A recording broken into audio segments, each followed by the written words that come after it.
بسم الله الرحمن الرحيم الحمد لله رب العالمين والصلاة والسلام على سيدنا ومولانا محمد وآله وأزواجه وذريته أجمعين. اللهم ربنا أرنا الحق حقا وارزقنا اتباعه وأرنا الباطل باطلا وارزقنا اجتنابه. اللهم أرنا حقائق الأشياء كما هي ربنا زدنا علما وعملا وإخلاصا يا رب العالمين. اللهم انصر أولياءك في مشارق الأرض ومغاربها، اللهم انصرهم على عدوك وعدوهم إنك على كل شيء قدير. اللهم فرج عنا من إخواننا في مشارق الأرض ومغاربها، اللهم نفس كربنا وكربهم وثبت أقدامنا وأقدامنا والطف بنا وبهم يا أرحم الراحمين يا رب العالمين. وصل وسلم على سيدنا ومولانا محمد وآله وأزواجه وذريته أجمعين برحمتك يا أرحم الراحمين. آمين آمين يا رب العالمين. Emmanuel Todd, the French historian and anthropologist, and in his new book, which translates, whose title translate as "The Defeat of the West," actually hasn't been translated into English, although it has been translated into other languages, including Arabic. The Defeat of the West. I think the French title for is La Défaite de l'Occident.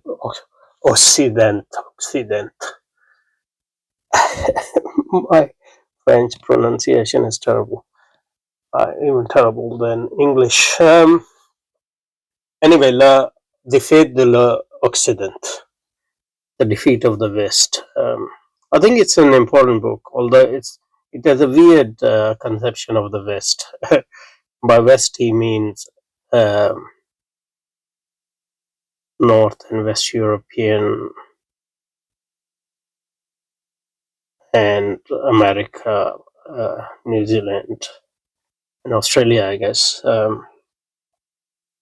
So he doesn't consider. But his conception of West is geographical in a sense. And somehow it doesn't include Slavic Europeans, or at least not Russia.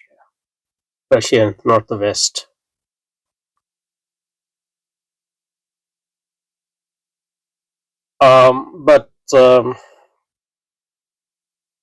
Because we understand by the West basically capitalism as a civilization, so we in a way include Russia and China in the West, although they are not. Chinese and Russian societies, China is obviously fast becoming a full-blown capitalist society. They still have traditional elements, so the level of modernization at the social level is not the same as, at least not in China, as in, North European countries or Northwest European countries and America. But still, anyway, that's beside the point. So in that book, he comes up with conceptual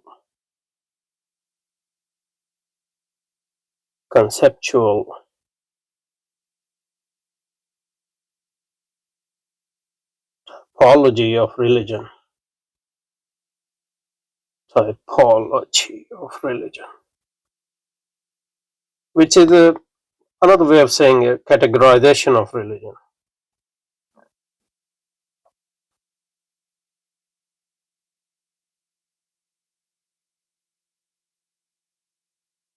Which I think is useful, because you need concepts to understand things.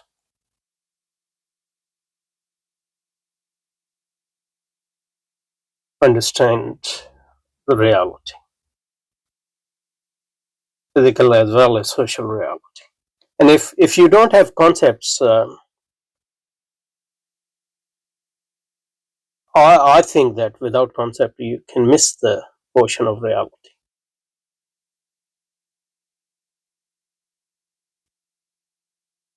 But on that some other time. So that's why I want to look at his conceptualization or categorization of religion, and I think it's a heavily influenced by Nietzsche. Um, and let's see what he's how he comes up with three different types of religion or stages of religion. And um, first stage he sort of equates, as we will see, he equates with the old civilization. I mean, that's my interpretation. That's how. Uh, my purpose is not to describe his views. I'm just trying to sort of appropriate his terminology and try to think through the issues I'm interested in. So, so the first type of religion he sort of associates with old religion, and the second one, and the second one he associates with an emergence of a new civilization, and the third one he associates with the decline of a civilization. And I think religion is relevant here because European uh, modernity or capitalism emerged, or capitalist civilization emerged out of a religious civilization, a Christian civilization. That's why religion is important in this context. But religion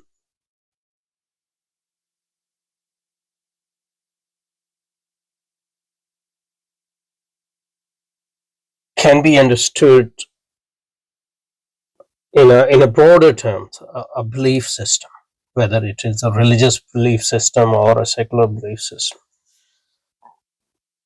We can think of them having three different or distinct types of belief system. And the first one we can equate with a old civilization, which has become rigid, uh, and the second one we can associate with a new civilization full of energy, youth, and all that.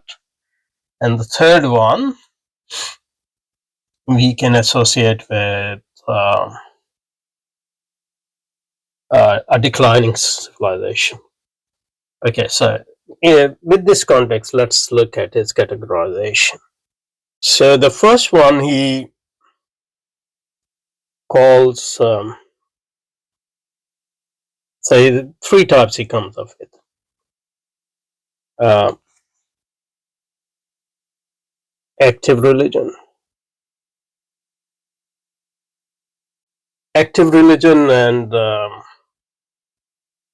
then the second type he calls,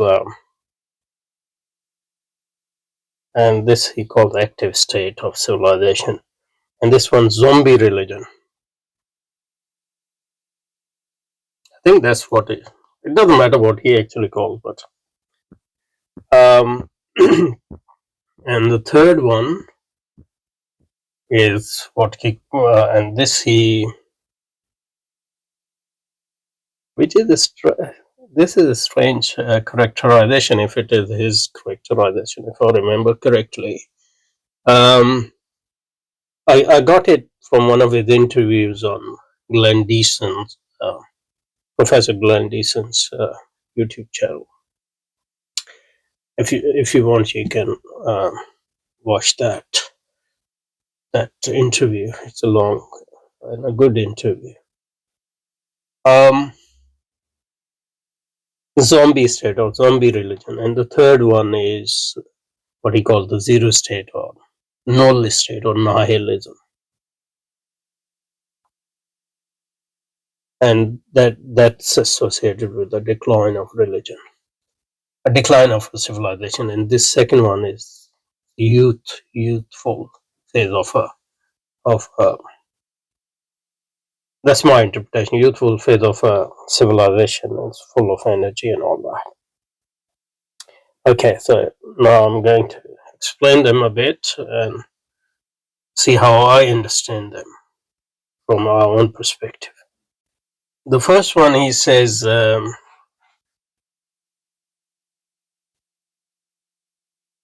this is a phase in which religion or a belief system, even if it's not a religious system, is an active, lived, and conscious reality. If people actually believe in a religion or a value system,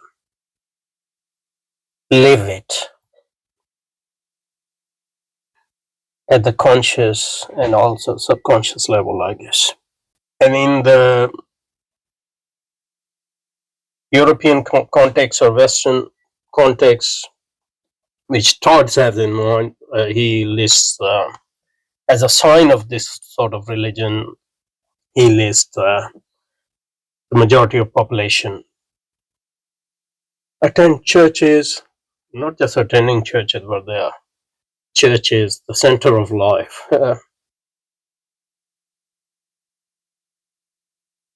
marriage, death, etc. All known characteristics of the medieval Christian civilization, and people believe in uh, the dogma of church. Dogma is a negative word, but I'm using it in a positive sense. And these are signs of this lived religion. But as I said, we can apply this to any lived belief system or a value system, whether it's religious or secular or an amalgam of those. And the impact of this is that religion provides, he said provides, but religion is, or a belief system, value system is provide a sense of a community. In fact, it is, in a way, the community. Um, and provide the moral code and the meaning of life, etc. At this stage, he says that religion can be rigid and socially restricted. But I think there he misses the point that this is when religion becomes when we feel that religion or any value system has become socially restrictive or rigid. When we feel that, it means that is actually in the declining phase, uh, even though it is still a dominant reality, but it is declining phase because, and there's something else emerging. Otherwise, you won't feel, if it's a lived religion and thus your value system, you won't feel it restrictive. I mean, obviously, individually, different people can feel it restrictive, but I'm talking about the social level as such. Okay, so this is the active religion. Secondly, is a phase in which religion and religious faith disappears, according to Todd. But he's saying that religious culture and values remain.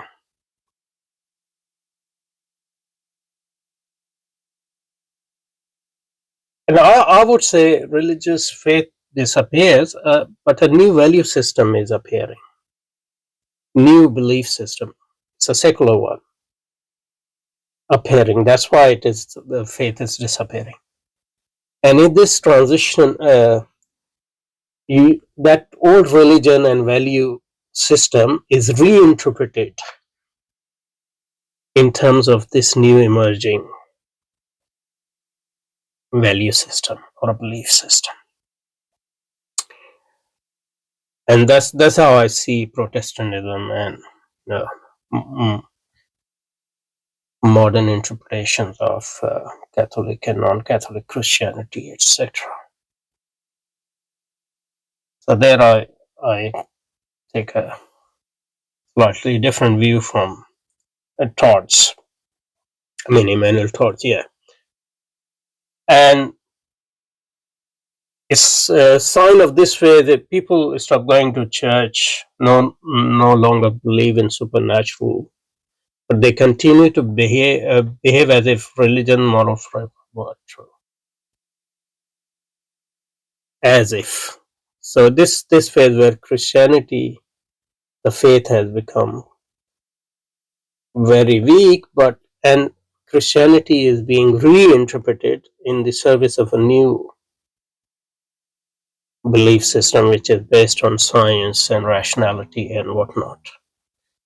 But masses still need the old religion, so that old religion is being reinterpreted in terms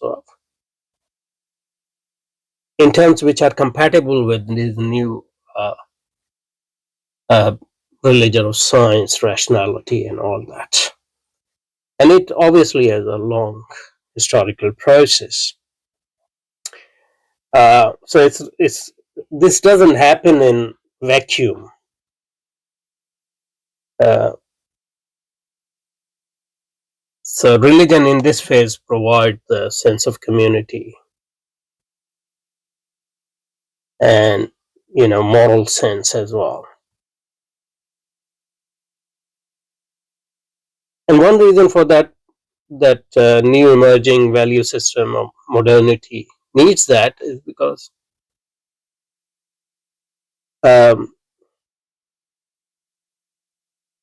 the basis of science and rationality, it's hard to provide, especially for masses, a sense of community and moral sense. So that's why that has been reinterpreted. But then the old value system and old sense of community and old reinterpretation of religion crumbles because it's incompatible with this new religion of science and rationality. And people lose faith in even the value system and moral code, which was a reinterpretation of the old religion without its metaphysics, so to speak. And we enter into the third phase, which is the phase of nihilism. Nihilism comes in when, faith, he calls it religious faith disappears, but what disappears is the faith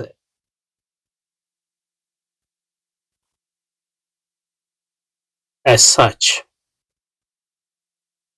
because the new belief system or new value system of science and rationality cannot provide on its own a sense of community and sense of purpose and moral code and meaning, at least for the general public. And that shows the decline of this new belief system. And that, so the second phase he calls zombie phase, and the third phase he calls nihilism. And that's the phase of decline. It is a phase of decline because if you don't have any belief and faith in any morality and sense of community, then the civilization cannot stand on mere materialism and entertainment. Although entertainment itself becomes a religion, but it's a pure emptiness that cannot provide a positive communal a structure for social life in general, especially at the level of masses. So you have these you have declining sense of community, lost loss of the purpose of lives, meaning, etc. And he thinks that the West and you so and the West is going through that phase, and that's the sign of its decline. Even though the standard of living is still high, material progress is still going on, but the purpose of life, even in secular term, which was provided by, for example, liberal ideologies, democracy, and socialism, for example, has disappeared. Okay, so I think that was a good exercise, gave us some understanding of his categorization. I think in another session I'll try to apply this or compare this to Nietzsche's vision, because I think that there are parallels between Todd's categorization and Nietzsche's. And I think he must have, I don't remember now, but he must have derived some of it from Nietzsche. Okay, سبحانك اللهم وبحمدك نشهد أن لا إله إلا أنت نستغفرك ونتوب إليك وصلى وسلم على سيدنا محمد وعلى آل سيدنا مولانا محمد وبارك وسلم. سبحان ربك رب العزة عما يصفون وسلام على المرسلين والحمد لله رب العالمين برحمتك يا أرحم الراحمين آمين آمين.